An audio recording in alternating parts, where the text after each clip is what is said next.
వ్యాప్తంగా బీటీ పత్తి రైతులు గులాబీ రంగు పురుగు ఇతర చీడపీడల బెడదతో తల్లడిల్లుతున్నారు. బీటీ పత్తి పురుగు మందుల వాడకాన్ని పెట్టుబడులను తగ్గిస్తుందని ఆశించారు. అనుకున్నదొకటి అయ్యిందొకటి. కరువు కాటకాలు చీడపీడల ధాటికి బీటీ పత్తి విఫలం కావటంతో రైతులు అప్పుల పాలవుతున్నారు. ఈ నేపథ్యంలో అతి తక్కువ ఖర్చు తక్కువ శ్రమతో దేశవాళీ పత్తి సాగు చేస్తే అధిక లాభాలను పొందవచ్చని దేశవాళీ పత్తి రకాల గురించి రైతులకు తెలియజేస్తున్నారు శాస్త్రవేత్త విజయ్ కుమార్.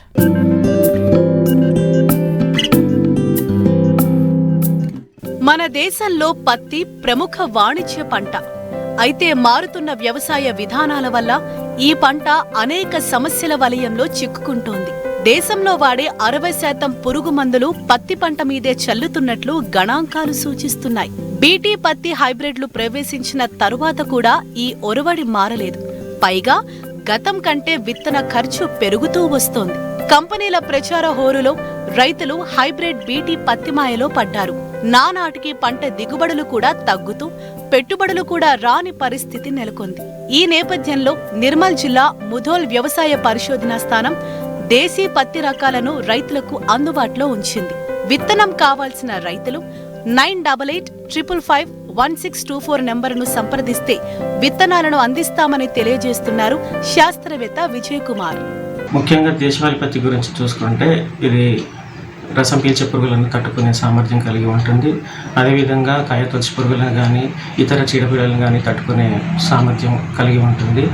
అంతేవిధంగా నీటి ఎద్దడిని కూడా తట్టుకునే సామర్థ్యం కలిగి ఉంటుంది. ఇలాంటి ముఖ్య లక్షణాలు కలిగి ఉండడం వలన ఈ దేశవాళీ పత్తిని ఈజీ కేర్ క్రాప్ అని కూడా అంటారు. అంటే తక్కువ పెట్టుబడితో పండించగలిగే పంట.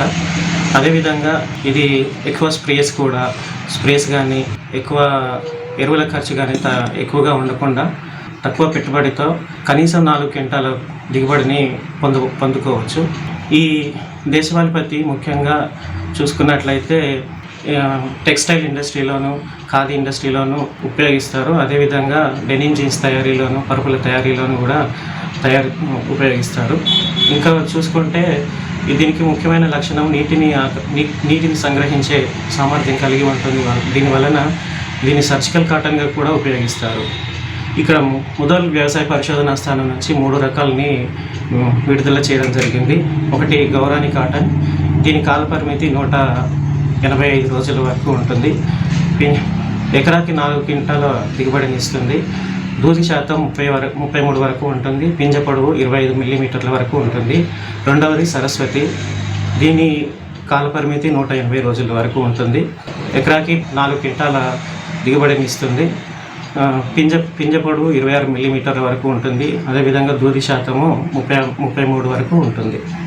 ఇంకోటి మూడవది వీణా అనే రకము. దీని కాల పరిమితి 160 నుంచి 180 రోజుల వరకు ఉంటుంది. దీని దిగుబడి ఎకరాకు 6 నుంచి 8 క్వింటాల వరకు ఉంటుంది. పింజ పొడవు 26 మిల్లీమీటర్ల వరకు ఉంటుంది. అదేవిధంగా దీని పూత తెలుపు రంగులో ఉంటుంది. దూది శాతం 40 వరకు ఉంటుంది.